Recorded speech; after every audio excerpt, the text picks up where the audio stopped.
എല്ലാവർക്കും കുക്ക് ടെയിൽസിലേക്ക് വീണ്ടും സ്വാഗതം. ഇന്ന് നമ്മൾ ട്രഡീഷണൽ ആയിട്ടുള്ള ഹൈദരാബാദി ഒരു സ്വീറ്റാണ് ചെയ്യാൻ പോകുന്നത്. ഓൾ ഓവർ ഇന്ത്യയിൽ ഇത് വളരെ ഫേമസ് ആണ്. ഇത് ഞാനൊരു ഹൈദരാബാദി വേർഷനാണ് ചെയ്യുന്നത്. പല രീതിയിൽ ഇത് ചെയ്യുന്നുണ്ട്. ഇതിൻ്റെ പേരാണ് അണ്ടേ കി മിഠായി, അല്ലെങ്കിൽ എഗ് ഹൽവ എന്ന് വേണമെങ്കിൽ വിളിക്കാം, എഗ് കേക്ക് എന്ന് വേണമെങ്കിൽ വിളിക്കാം, എഗ് പുഡിംഗ് എന്ന് വേണമെങ്കിൽ പറയാം. സത്യം പറയുകയാണെങ്കിൽ ഇത് വളരെ ടേസ്റ്റിയാണ് കേട്ടോ. അത് ഭയങ്കര ഒരു ഡിഫറെൻറ്റ് ടേസ്റ്റാണ്. നമുക്കിത് മുട്ടയാണ് എന്ന് ആര് കഴിച്ചാലും പറയില്ല. അതൊരു പ്രത്യേക ടേസ്റ്റാണ്. അപ്പോൾ തീർച്ചയായിട്ടും എല്ലാവരും ഒന്ന് ട്രൈ ചെയ്യണം. വളരെ റിച്ച് ആയിട്ടുള്ളൊരു സ്വീറ്റുമാണ്. അതിനു മുമ്പ് ചാനൽ സബ്സ്ക്രൈബ് ചെയ്യാത്തവരുണ്ടെങ്കിൽ ഒന്ന് ചെയ്ത് സപ്പോർട്ട് ചെയ്യണം കേട്ടോ. അപ്പോൾ അതിന് വേണ്ടിയിട്ട് നമുക്ക് ആദ്യം വേണ്ടത് മാവയാണ്. മാവ അല്ലെങ്കിൽ ഖോയ അല്ലെങ്കിൽ ഖോവ എന്നൊക്കെ പറയും. അതായത് പാല് വറ്റിച്ച് കിട്ടുന്ന ആ പേസ്റ്റിനെയാണ് മാവ, ഖോവ എന്നൊക്കെ പറയുന്നത്. അപ്പോൾ അത് നമുക്ക് കിട്ടാത്തത് കൊണ്ട് ഞാനിപ്പോൾ ഇൻസ്റ്റൻ്റായിട്ട് ഉണ്ടാക്കാൻ പോവാണ്. അതിന് വേണ്ടിയിട്ട് 1 കപ്പ് പാൽപ്പൊടി വേണം, 1/2 കപ്പ് പാലും വേണം. അപ്പോൾ അതെങ്ങനെയാണ് തയ്യാറാക്കാമെന്ന് നമുക്ക് നോക്കാം. അതിനായിട്ടൊരു നോൺ സ്റ്റിക്ക് പാൻ എടുത്തിട്ടുണ്ട്. അതിലേക്ക് 1/2 കപ്പ് പാൽ ഒഴിച്ചു കൊടുക്കണം. ഇനി അതിലേക്ക് 2 ടേബിൾ സ്പൂൺ നെയ്യ് ചേർത്ത് കൊടുക്കണം. ഇത് നമ്മൾ 2 ദിവസം മുന്നേ ഉണ്ടാക്കിയ നെയ്യാണ് കേട്ടോ. അപ്പോൾ അതിൻ്റെ വീഡിയോ കാണാത്തവരുണ്ടെങ്കിൽ ഒന്ന് പോയി കാണണേ. അപ്പോൾ ഞാൻ ഈ സ്വീറ്റ് ഉണ്ടാക്കാനായിട്ട് ഒരു 100 ഗ്രാം നെയ്യ് മാറ്റി വെച്ചിട്ടുണ്ടായിരുന്നു. അതിൽ നിന്ന് 2 ടേബിൾ സ്പൂണാണ് ഇപ്പോൾ എടുത്തിട്ടുള്ളത്. ഇനി ഇത് നന്നായിട്ടൊന്ന് മിക്സ് ചെയ്ത് കൊടുക്കുക. പാല് തിളപ്പിച്ച് വറ്റിച്ചെടുക്കാൻ ഒത്തിരി സമയമെടുക്കും. അപ്പോൾ ഏറ്റവും നല്ലത് ഈ ഒരു മെത്തേഡാണ്. ഇതാ നമ്മുടെ പാല് തിളച്ചു തുടങ്ങി. ഇനി ഇതിലേക്ക് കുറച്ചായിട്ട് നമ്മുടെ പാൽപ്പൊടി ചേർത്ത് കൊടുക്കാം. ഫ്ലെയിം ലോയിലാക്കണം. അതിനുശേഷം പാൽപ്പൊടി കുറച്ചായിട്ട് ചേർത്ത് കൊടുക്കുക. ചേർക്കുന്നതിൻ്റെ കൂട്ടത്തിൽ തന്നെ ഇളക്കിക്കൊണ്ടിരിക്കണം. കട്ട പിടിക്കാതെ ശ്രദ്ധിക്കണം. ഇത് പെട്ടെന്നാവും കേട്ടോ. ഇത് ചെയ്യാൻ മടിയുള്ളവർക്ക് വേണമെങ്കിൽ പാൽപ്പൊടി ഉപയോഗിക്കാം മാവയ്ക്ക് പകരം. പക്ഷെ അങ്ങനെ ചെയ്യുമ്പോൾ നമ്മുടെ സ്വീറ്റിൻ്റെ ടെക്സ്ചർ തന്നെ മാറിപ്പോവും. ഇതിങ്ങനെ കണ്ടിന്യൂസ് ആയിട്ട് ഇളക്കിക്കൊണ്ടിരിക്കുക. അവസാനം ഒരു കട്ടിയുള്ളൊരു പേസ്റ്റായിട്ട് മാറും. അതാണ് നമ്മുടെ ഖോവ അല്ലെങ്കിൽ ഖോയ അല്ലെങ്കിൽ മാവ എന്ന് പറയുന്നത്. നോൺ സ്റ്റിക്ക് പാനാണ് ഏറ്റവും നല്ലത്, അല്ലെങ്കിൽ പെട്ടെന്ന് അടി പിടിക്കും. ഇപ്പോൾ ഇത് ചെറുതായിട്ട് തിക്കായിട്ട് വരുന്നുണ്ട്, പക്ഷെ കുറച്ചുകൂടി കട്ടിയാവണം. ഇപ്പോൾ ഇത് റെഡി ആയിട്ടുണ്ട്. നമുക്ക് സ്റ്റവ് ഓഫ് ചെയ്യാം.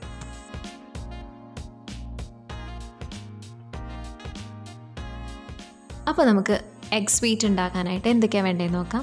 ഇതിൻ്റെ മോളാണ് കേട്ടോ, അവളാണിപ്പോൾ കാണിച്ചു തരുന്നത്. ഇതിലിപ്പോൾ 6 മുട്ടയുണ്ട്. മുട്ടയുടെ വെള്ള മാത്രമേ നമുക്ക് വേണ്ടൂ, മഞ്ഞ ആവശ്യമില്ല.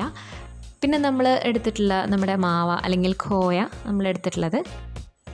പിന്നെ ഞാൻ എടുത്തിട്ടുള്ളത് 1.5 ടീസ്പൂൺ ഏലക്ക പൊടിച്ചതാണ്. സത്യത്തിൽ ഈ ഒരു സ്വീറ്റിൽ ഏലക്ക പൊടിച്ചതല്ല ചേർക്കുക, കുങ്കുമപ്പൂവാണ്. അതെൻ്റെ കയ്യിൽ ഇല്ലാത്തതുകൊണ്ടാണ് ഏലക്ക പൊടിച്ചത് എടുത്തിട്ടുള്ളത്. പിന്നെ വേണ്ടത് 50 ഗ്രാം ബദാം പാലിൽ ചേർത്തിട്ട് അരച്ചെടുത്തതാണ്. പിന്നെ ഒരു 3/4 കപ്പ് പഞ്ചസാര വേണം. ഒരു 100 ഗ്രാം നെയ്യ് വേണം. അപ്പോൾ ആദ്യം നമുക്ക് മുട്ടയുടെ വെള്ളയും മഞ്ഞയും സെപ്പറേറ്റ് ചെയ്യാം. നമുക്ക് വെള്ള മാത്രം മതി, മഞ്ഞ ആവശ്യമില്ല. കുറച്ച് മുട്ടയുടെ മഞ്ഞ വീണ് പോയി എന്ന് വെച്ചിട്ട് കുഴപ്പമൊന്നുമില്ല. ആദ്യം മുട്ട ജസ്റ്റ് ഒന്ന് പൊട്ടിച്ചിട്ട് അതിൽ മഞ്ഞ നമ്മൾ ഒരു ഹാഫിലേക്ക് മാറ്റുക. അപ്പോൾ അതിലുള്ള വെള്ള, അതായത് മുട്ടയുടെ വെള്ള താഴത്തേക്ക് പോവും. പിന്നെ വീണ്ടും ആ മഞ്ഞ നമ്മൾ നെക്സ്റ്റ് ഹാഫിലേക്ക് മാറ്റുക. അങ്ങനെ അങ്ങോട്ടും ഇങ്ങോട്ടും മാറ്റി നമുക്കിത് സെപ്പറേറ്റ് ചെയ്തെടുക്കാം.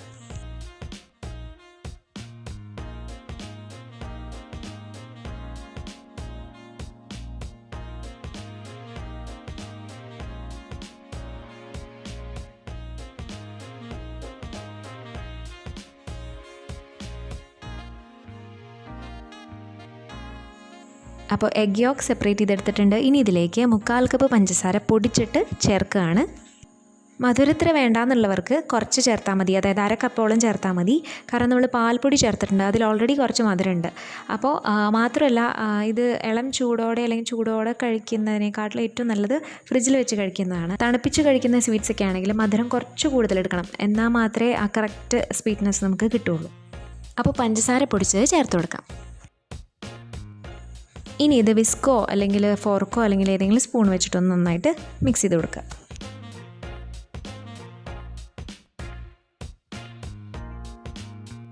അപ്പോൾ പഞ്ചസാര അലിഞ്ഞിട്ടുണ്ട്. ഇനി ഇതിലേക്ക് നമ്മൾ അരച്ച് വെച്ചിട്ടുള്ള ബദാം പേസ്റ്റ് ചേർത്ത് കൊടുക്കാം.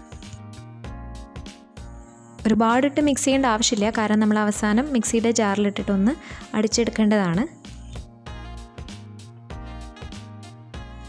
ഇനി ഇതിലേക്ക് നമുക്ക് മാവ ചേർത്ത് കൊടുക്കാം. നമ്മൾ ഉണ്ടാക്കി വെച്ച മാവ അത് ചൂടാറിയിട്ടുണ്ട്. അത് വേണമെങ്കിൽ കൈ വെച്ചിട്ട് മിക്സ് ചെയ്യാം. പക്ഷേ ഞാനത് മിക്സിയിലിട്ട് ബ്ലെൻഡ് ചെയ്തെടുക്കാൻ പോവാണ്.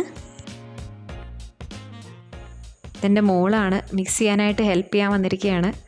അവളുടെ പേര് കൃതിക എന്നാണ്. ഞങ്ങൾ വിളിക്കുക കീത്തു എന്നാണ്. ഇനി ഇതെല്ലാം കൂടി നമുക്ക് മിക്സിയുടെ ജാറിലിട്ടിട്ടൊന്ന് അടിച്ചെടുക്കാം. കാരണം നമ്മൾ ചേർത്ത ഖോയയിൽ ഒരുപാട് കട്ട പിടിച്ച് കിടക്കുന്നുണ്ട്. അപ്പോൾ അത് കൈവച്ച് മിക്സ് ചെയ്ത് കഴിഞ്ഞാൽ ശരിയാവില്ല. അപ്പോൾ അത് മിക്സിയുടെ ജാറിലൊന്ന് ബ്ലെൻഡ് ചെയ്തെടുക്കാം. ഇതാ ഞാൻ ബ്ലെൻഡ് ചെയ്തെടുത്തിട്ടുണ്ട്. ഇത് വീണ്ടും അതേ പാത്രത്തിലേക്ക് ഒഴിച്ചു കൊടുക്കുകയാണ്.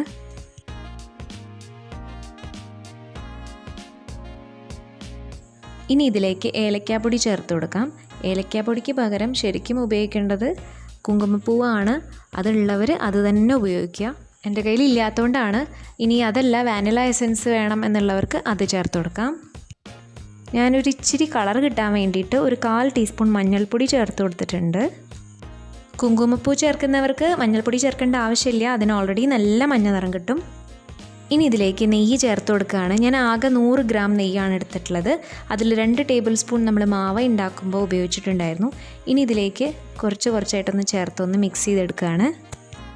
നെയ്യ് വെച്ച് ഉണ്ടാക്കുമ്പോഴാണ് ടേസ്റ്റ് ഉള്ളൂ. ഓയിൽ വെച്ച് ആരും ഉണ്ടാക്കരുത്.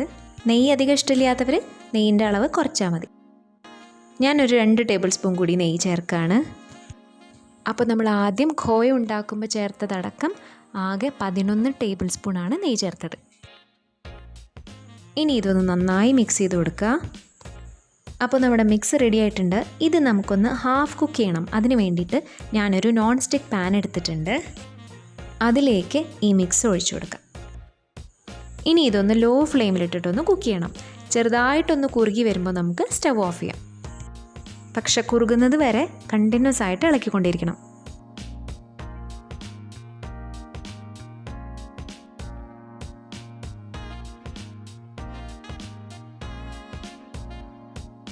ഇപ്പോൾ ഇത് ഏകദേശം കുറുകി വരുന്നുണ്ട്.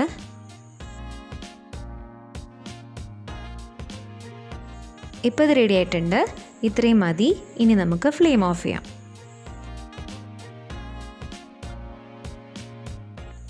ഇനി ഇഷ്ടമുള്ളൊരു പാത്രം എടുക്കുക. അതിൽ കുറച്ച് നെയ്യ് തടവുക. എന്നിട്ട് ബട്ടർ പേപ്പർ ഉണ്ടെങ്കിൽ ബട്ടർ പേപ്പർ വെട്ടിയിട്ട് അതിൻ്റെ അടിയിൽ വെച്ച് കൊടുക്കുക. എന്നിട്ട് അതിൻ്റെ മുകളിലും കുറച്ച് നെയ്യ് തടവുക. ബട്ടർ പേപ്പർ ഇല്ലാത്തവർ ഒരു A4 സൈസ് പേപ്പർ എടുത്തിട്ട് ആ പാത്രത്തിൻ്റെ അടിഭാഗത്തിനനുസരിച്ച് കട്ട് ചെയ്തിട്ട് അതിൻ്റെ 2 സൈഡിലും നെയ്യോ എണ്ണയോ പുരട്ടി അത് വെച്ച് കൊടുത്താൽ മതി. ഇത് കുക്കായതിന് ശേഷം നമ്മൾ എടുക്കുമ്പോൾ ഒട്ടിപ്പിടിക്കാതിരിക്കാൻ വേണ്ടിയിട്ടാണ് ബട്ടർ പേപ്പർ ഇട്ടിരിക്കുന്നത്. ഇത് സൈഡിൽ ഞാൻ ഇട്ട് കൊടുത്തിട്ടുണ്ട്. കാരണം ഒരുപാട് മുരിഞ്ഞ് സൈഡ് നല്ല ഡാർക്ക് ബ്രൗൺ ആയിട്ട് ആവാതിരിക്കാൻ വേണ്ടിയിട്ടാണ്. ഇനി നമുക്കിതിലേക്ക് നമ്മുടെ മിക്സ് ഇട്ട് കൊടുക്കാം. നമ്മൾ സ്ഥിരമായിട്ട് ഉണ്ടാക്കുന്ന ഡെസേർട്ട്, അതായത് ഗുലാബ് ജാമുൻ, ഐസ്ക്രീം അല്ലെങ്കിൽ ക്യാരറ്റ് ഹൽവ, ഇതിൽ നിന്നൊക്കെ ഒരു വ്യത്യസ്തമായിട്ടുള്ളൊരു ഡെസേർട്ടാണ് ഇത്. ഇതെന്തായാലും എല്ലാവരും ഒന്ന് ട്രൈ ചെയ്ത് നോക്കണം. അത്രയും ടേസ്റ്റി ആയിട്ടുള്ളൊരു സ്വീറ്റാണ്. മുട്ടയാണെന്ന് ആര് കഴിച്ചാലും പറയില്ല. മുട്ടയുടെ ആ ഒരു സ്മെല്ല് പോലും ഇതിനില്ല. ഇനി ഇതിൻ്റെ ആ മുകൾ ഭാഗം നമുക്കൊന്ന് സ്പൂൺ വെച്ചിട്ടൊന്ന് ലെവൽ ചെയ്ത് കൊടുക്കാം. നെയ്യ് പുരട്ടിയ സ്പൂണാണെങ്കിൽ ലെവൽ ചെയ്യാൻ വളരെ എളുപ്പമായിരിക്കും.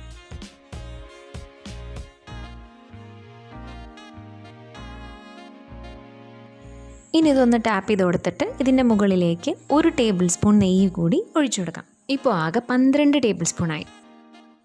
എന്നിട്ടൊന്ന് ഇതുപോലെ സ്പ്രെഡ് ചെയ്ത് കൊടുക്കുക. ഞാനിത്തിരി ബദാം ചോപ്പ് ചെയ്തിട്ട് ഇതിൻ്റെ പുറത്തിട്ട് കൊടുക്കുന്നുണ്ട്.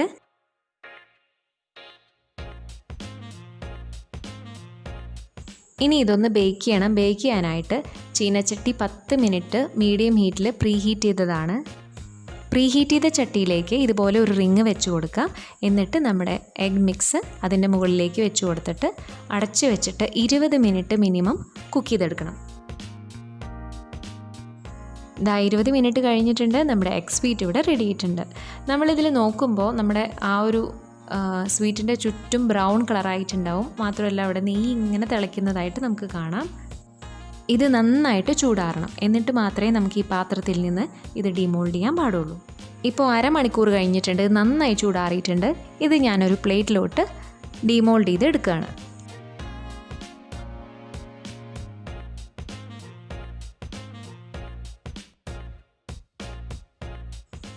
ബട്ടർ പേപ്പർ യൂസ് ചെയ്യുകയാണെങ്കിൽ നമുക്ക് വളരെ എളുപ്പത്തിൽ ഡീമോൾഡ് ചെയ്തെടുക്കാം. ഇനി ഇതൊന്ന് തിരിച്ച് വെച്ച് കൊടുക്കാം. ഇനി നമുക്ക് ആ സൈഡിലത്തെ ബട്ടർ പേപ്പർ കൂടി എടുത്ത് മാറ്റാം. അപ്പോൾ നമ്മുടെ അണ്ടേ ഘീ മിഠായി ഇവിടെ റെഡി ആയിട്ടുണ്ട്. വളരെ ടേസ്റ്റിയാണ്, കിട്ടിലൻ സ്വീറ്റാണ്. കുങ്കുമപ്പൂവാണ് ചേർക്കുന്നതെങ്കിൽ ഇത്തിലും ടേസ്റ്റാണ്. അപ്പോൾ ഞാനിതൊന്ന് മുറിച്ചെടുക്കുകയാണ്. അപ്പോൾ തീർച്ചയായിട്ടും എല്ലാവരും ഒരു പ്രാവശ്യം ഒന്ന് ഉണ്ടാക്കി നോക്കണം കേട്ടോ. ഞാനിതിൻ്റെ ഒരു പീസ് എടുത്ത് നിങ്ങൾക്ക് അതിൻ്റെ ടെക്സ്ചർ കാണിച്ചു തരാം. ഇത് നിങ്ങൾക്ക് ഫ്രിഡ്ജിൽ വെച്ചും അല്ലാതെയും കഴിക്കാം. എങ്ങനെ കഴിച്ചാലും നല്ല ടേസ്റ്റാണ്. ഫ്രിഡ്ജിൽ വെക്കുകയാണെങ്കിൽ ഒരുപാട് ദിവസം ഇരിക്കും. ഇതാ കണ്ടോ, ഇതിൻ്റെ ഉള്ളിലൊക്കെ നന്നായിട്ട് കുക്കായിട്ടുണ്ട്. അപ്പോൾ എല്ലാവരും ഇതൊന്ന് ട്രൈ ചെയ്തിട്ട് എനിക്ക് ഫീഡ്ബാക്ക് തരണം. വീഡിയോ ഇഷ്ടമായിട്ടുണ്ടെങ്കിൽ ലൈക്ക് ചെയ്യാനും ഷെയർ ചെയ്യാനും മറക്കരുത്. ചാനൽ സബ്സ്ക്രൈബ് ചെയ്യാത്തവരുണ്ടെങ്കിൽ ഒന്ന് ചെയ്യണം കേട്ടോ. ഇനി മറ്റൊരു വീഡിയോ ആയിട്ട് വരുന്നവരെ Tata. Thank you for watching.